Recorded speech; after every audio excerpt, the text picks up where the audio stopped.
So these are outlawed gene modifications by Starfleet. Starfleet says no gene modifications, but why? It seems this particular group of Illyrians wanted to join the Federation. As Federation law forbids genetic manipulation, this group was attempting to reverse its DNA modification, de-engineering themselves, as it were. That's a new one. Indeed.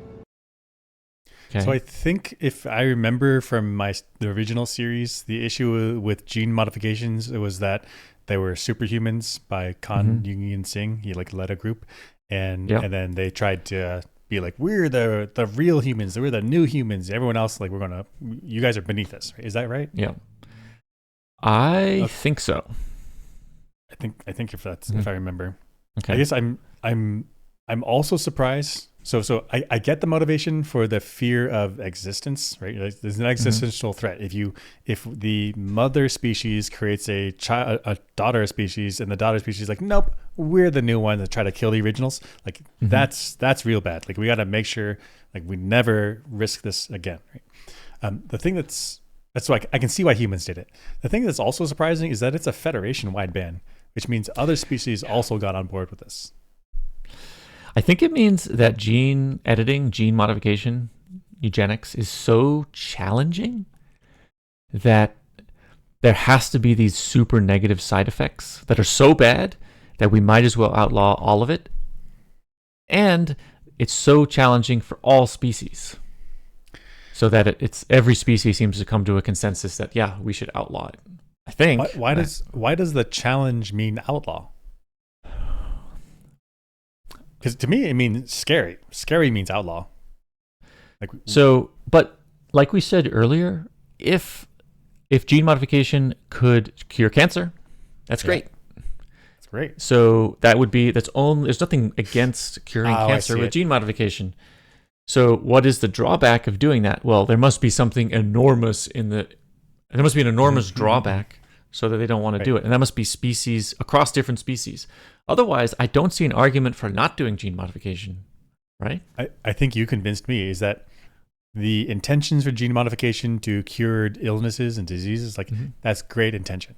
But genes are complicated. It's not here's the cancer gene, it's turn that one thing off.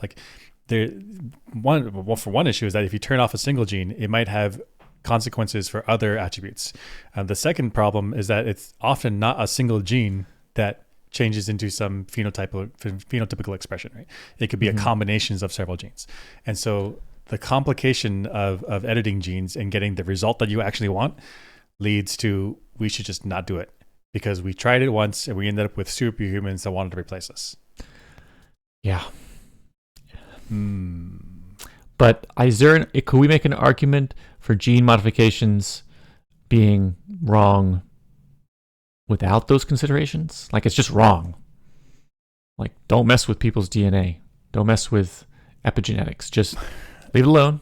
It's an abomination to religion if you have a religious culture. You don't mess with creation if you have a religious culture, which I think wouldn't apply to other federation. There's no reason that other federations would believe in our same Christian God. That's true. But also, in modern world, I'm nearsighted. Genetic defective. I'm wearing glasses. That's not gene modification, but it's augmentation. That's right.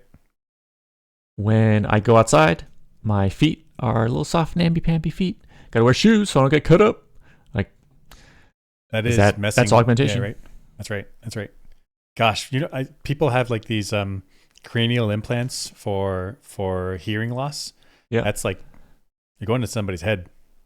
Shouldn't that be illegal? No, we're trying to help someone out that has a hearing problem.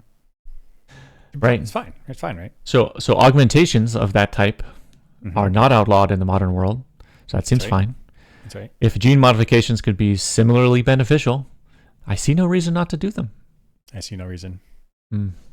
Heck, especially considering if these things like glasses, if you didn't have glasses back in the, 900s, I don't know whenever they were made, but this could be a substantial penalty to your life. That's right. I can't drive. I can't recognize people. That's the thing. If we're hunter gatherer society and I can't shoot my arrow straight, not great. but they could assign me some other task where I don't know, I could do like the scythe thing and like cut the wheat or whatever. Right? I think the biggest problem would be not being able to read people's faces. Like if you can't see people's faces, you can like walk up to them, like squint to them, and they're like, "Oh, what are you doing? What is this?" Like you'd have huge social penalties for having bad vision. Right. So, I think Starfleet and the Federation are just bigoted. Mm-hmm. Like they're just hard-headed about this particular topic for some reason. Right. Probably the eugenics wars. Probably eugenics wars.